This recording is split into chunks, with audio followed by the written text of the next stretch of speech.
And when I got back here, they went through a whole hot streak, and they were up into the hundreds almost every day. And I said, wow, I guess I lucked out. I'm back here and it's freezing. But I'm serving with a ministry called Word of Life in Argentina. I've been down there since 2013 when I graduated in 2013 from here. I decided to go down with another classmate, and we went down for a bilingual program. So we went down, and we were down there for 6 months doing language classes, and then we had Bible classes in English. And then from there, we moved on into the regular Bible Institute program with Word of Life and began our Bible classes in Spanish, and everything was in Spanish. From there, I got involved with the ministry, the children's show, the show infantil. So we'll be talking about that just a little bit later, what I do. And then God kind of started moving things around. When I was in high school, finishing high school, I was confident that I was going to do at least 1 year of Bible school before I went on to college.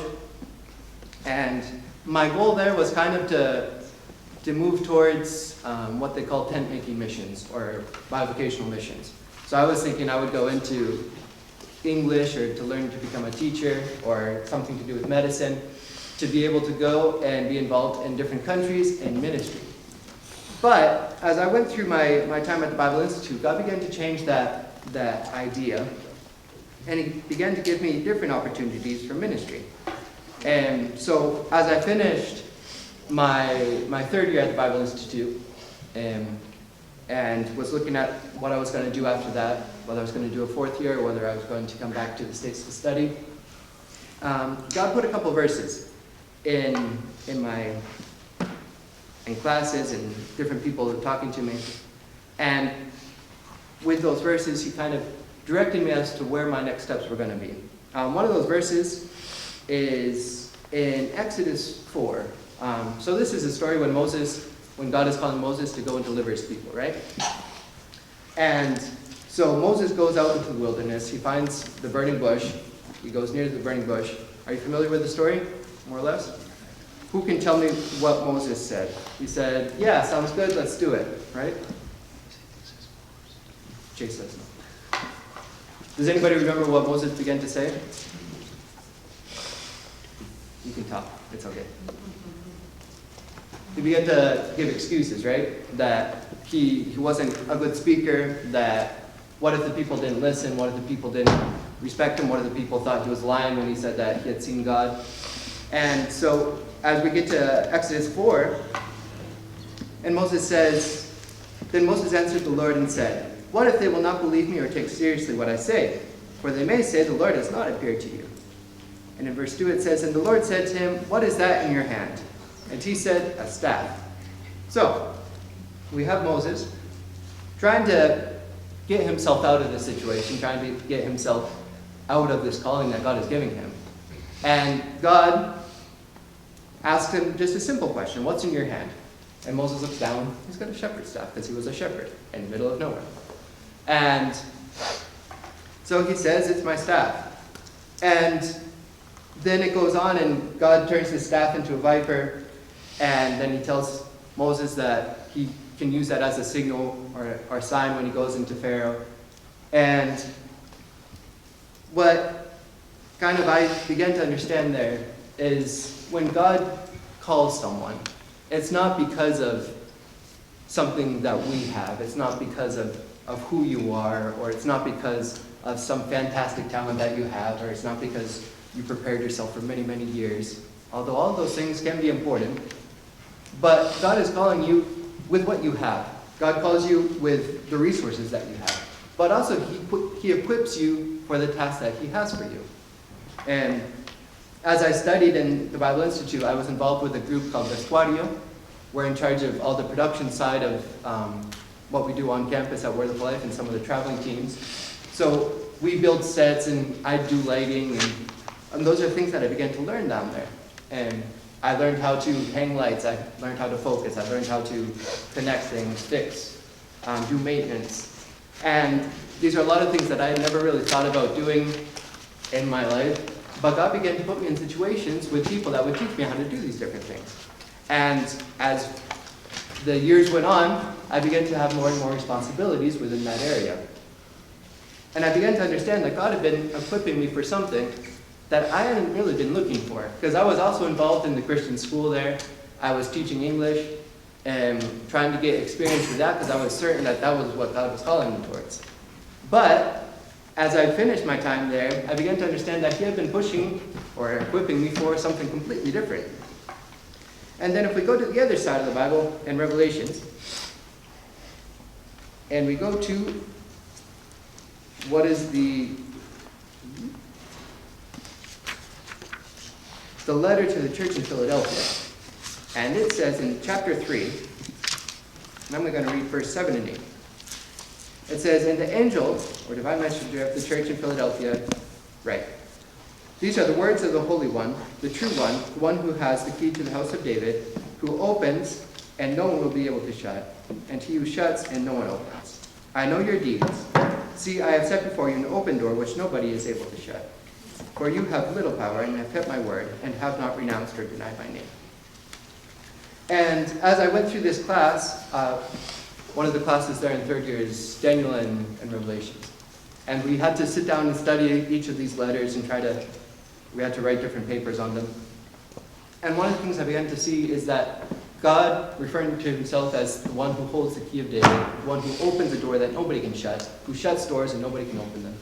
And I began to realize that He had already opened a door for me, a big door for ministry, given me an opportunity to be involved in the ministry there, had given me responsibilities there, had given me the confidence of the people that I'm supposed to be working with. And He had given me a lot of different things, whether it was just the possibility of being down there, the means of providing for myself, all of these different things. And I began to see how He had lined things up for me to continue working down there in Argentina. So I decided to stay on one more year as an intern, so to speak. And then there, God kind of confirmed a couple different things. And I decided to come back to the States to study. I studied theater production, or theater down at Liberty University in Virginia. And then from there, in 2021, was able to return to Argentina full-time to serve with Word of Life down there. So, I don't know what you folks know about Argentina. Does anybody know where Argentina is? Yeah, you have to say yes. It's in like Europe. It's in Australia, right? Or Africa. It's closer than that. It's in South America. South America. More specifically in South America, in the very south of South America. And where that little arrow points, that's where I live. Just about in the middle of Argentina. It's a really big country. Geographically speaking, it's a large country. It takes a while to get from point to point. And we have 46 million people in Argentina. About 18 million of those are right in the province of Buenos Aires. And there's roughly 11 million children, according to what I could find. I'm not sure how good those numbers are. And so within Argentina. And then it's obviously a Spanish-speaking country. And it's very close to Brazil, so a lot of people associate it. That's one of those countries down there that speak Portuguese, but we speak Spanish. And Castilian Spanish, so we speak a different type of Spanish. We don't use the same conjugations as the rest of the world, and we like to be different. So the accent as well is a little bit different. And it's a primarily Catholic country. So it was founded, of course, or liberated by the Spanish, as they like to say. And then it has a lot of different European influences. So there's a lot of Italian influence, a lot of German influence, and a lot of English influence. The English brought in the railroads, and with the railroads came churches. So a lot of the evangelical churches, or churches that we would consider Protestant or evangelical, were founded by the English as they came through Argentina. So there's a lot of more traditional English churches as well. And of course, when we talk about Argentina, there's something else we have to talk about. Who watched the World Cup in December and November? Okay, so we got a few hands. Excellent. So this is one of the celebrations after the semifinal game, when Argentina found out they were going to the World Cup, to the final. So that's the obelisk is kind of the center of Buenos Aires, and that's the center avenue of Buenos Aires, and it was just full of people. And when we won, Who knows who this is?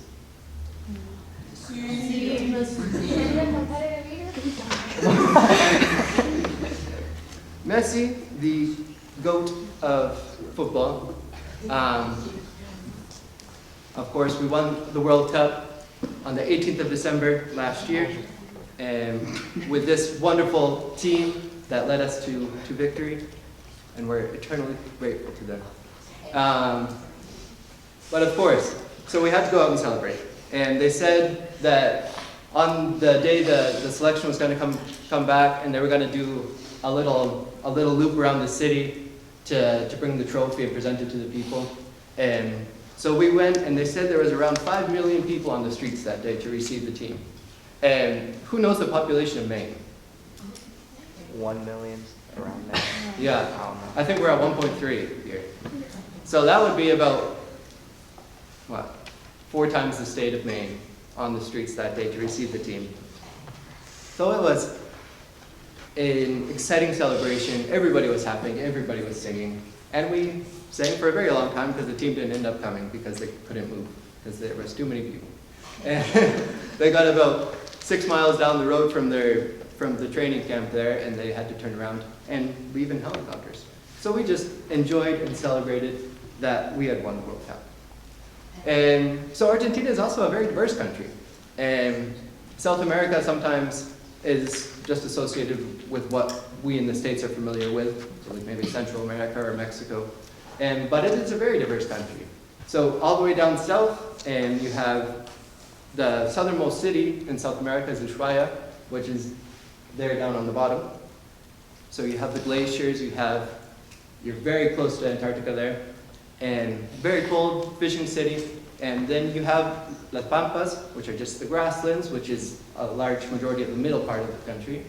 And then in the north, on the eastern part, we have Misiones, which is a little bit more tropical, more jungly.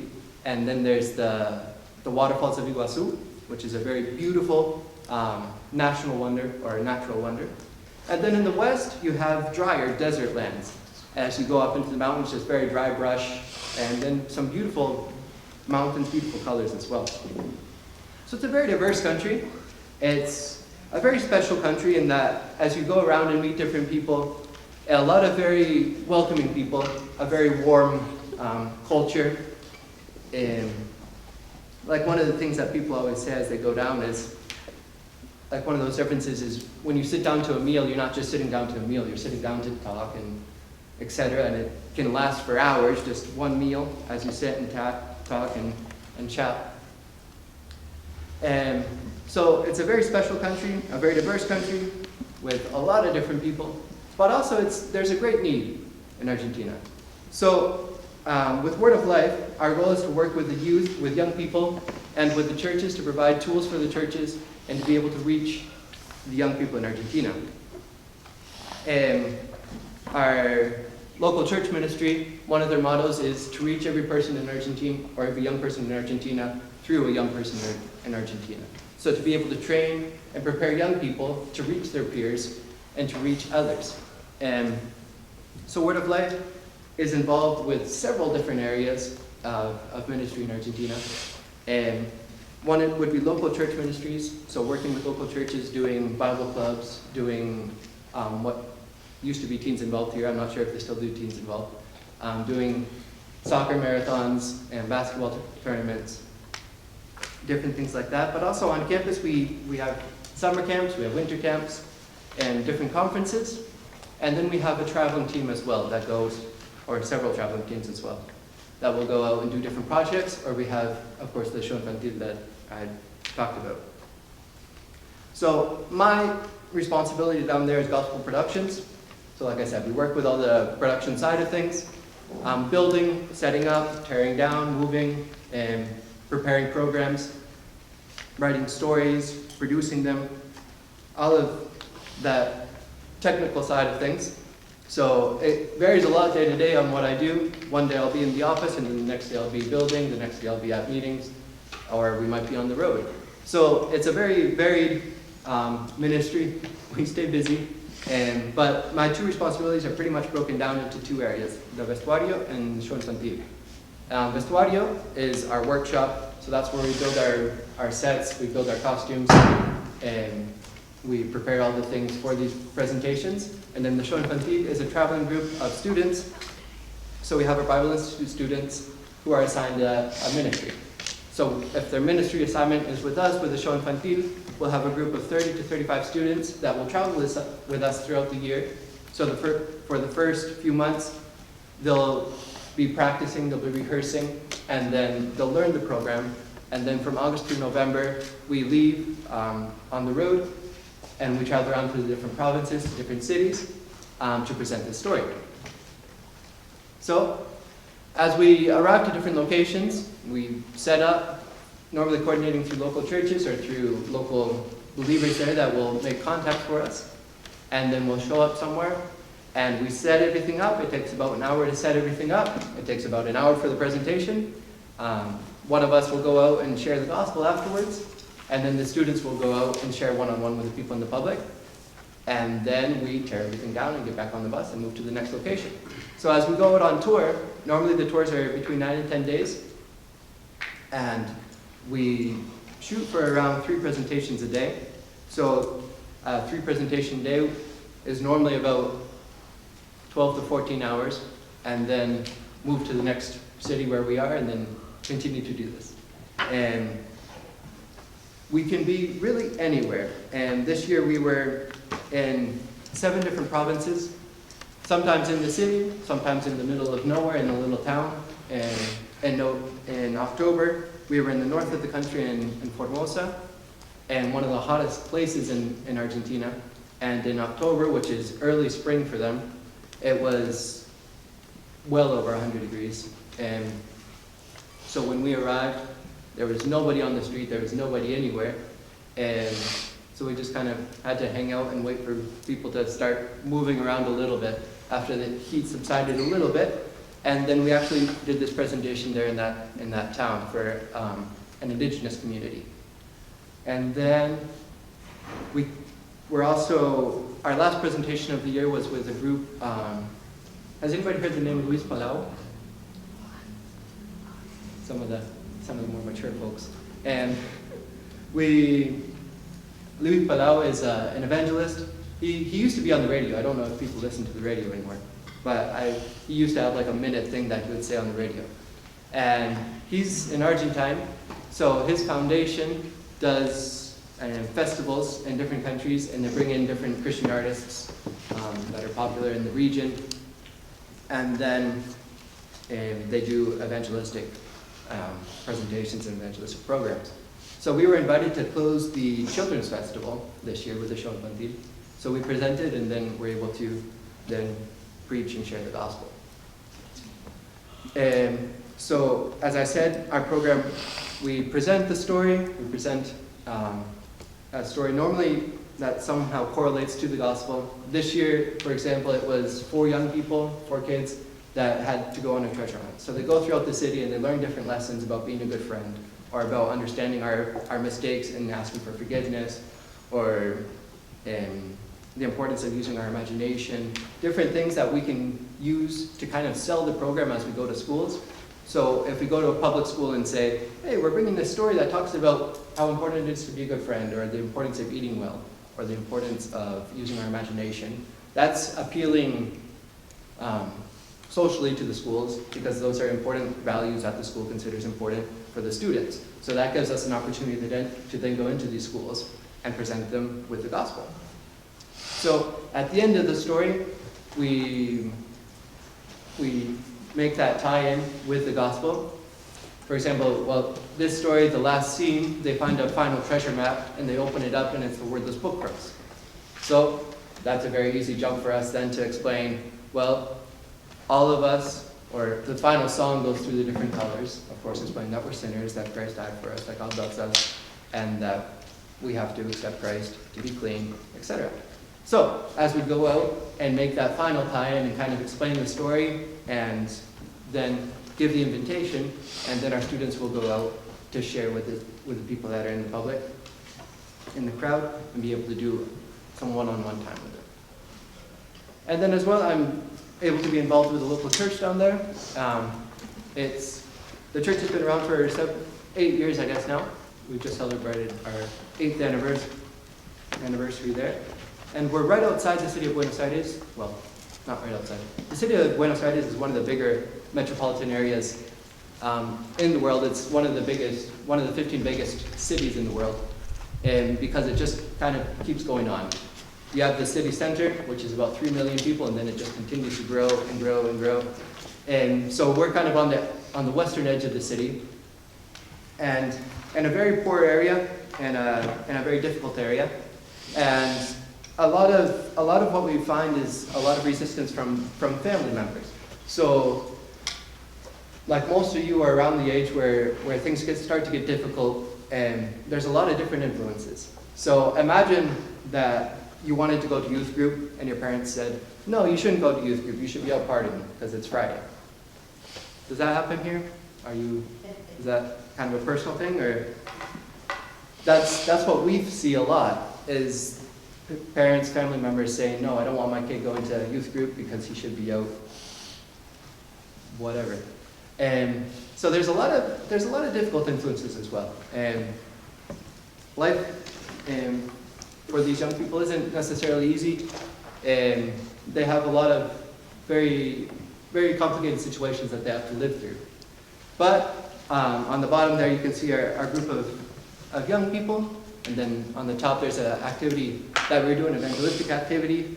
So whenever we do something, we don't really have a lot of space, so we do it on the street, and we just put up a car across the street, cut the street, and then we can present and do the activity with the kids.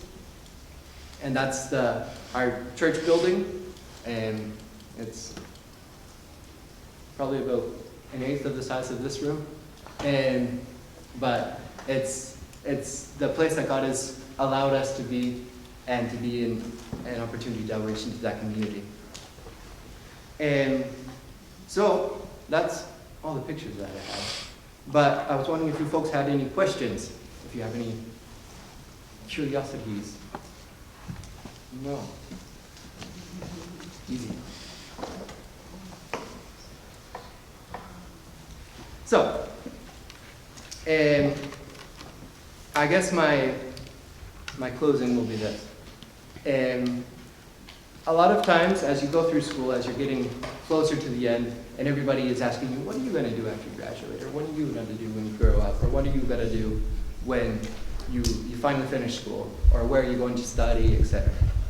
And my encouragement to you would be this. Don't wait until you're grown up to do things. And what God is looking for isn't necessarily that you go to college and learn how to be a doctor so you can be a doctor in the Middle East. God's looking for that disposition now, as you're whatever age you might be, to be involved, to get involved in ministry. He's not looking for people that are super prepared. He's looking for people that are willing to be used. And I don't know who's involved with ministries, either in your church, wherever that might be, but I would encourage you to seek out opportunities, to use what God is giving you. And I think one of the things that was a big kind of eye-opening thing for me was I met a family in Argentina while we were out with the children's show. And this family was headed to a country in Africa, a closed, restricted country, and their project was to open up an art gallery. And I said, well, that doesn't seem like a ministry thing. That's not what I understand to be ministry. And then they began to explain that they had tried to get into the country as architects, because they were both architects. And so they were going to try to get their visas that way, but it didn't work out. So Alejandro had a curriculum of different artworks that he had done, and different artists that he had collaborated with. So he had a little bit of support that way. So he went to the embassy and presented a project to open up an art gallery. And they were able to get into the country that way. And as they went into the country as artists, that opened them up into a community of artists in the city of Tetuan. And there, it's a restricted country, a Muslim country. And so the more open-minded people are within that kind of artistic university circle, And so getting into that community of artists, they were able to reach a lot of different people and begin conversations with them. Because it's not simple, and in some countries it's not simple to share the gospel with somebody. You really have to form that relationship of trust to be able to get to a point where you can talk to somebody about who Christ is, who Jesus is. And so I saw how God had used something that many of us wouldn't consider to be the first thing that we can use as a ministry, to be able to get into a country and be able to make a difference in that place.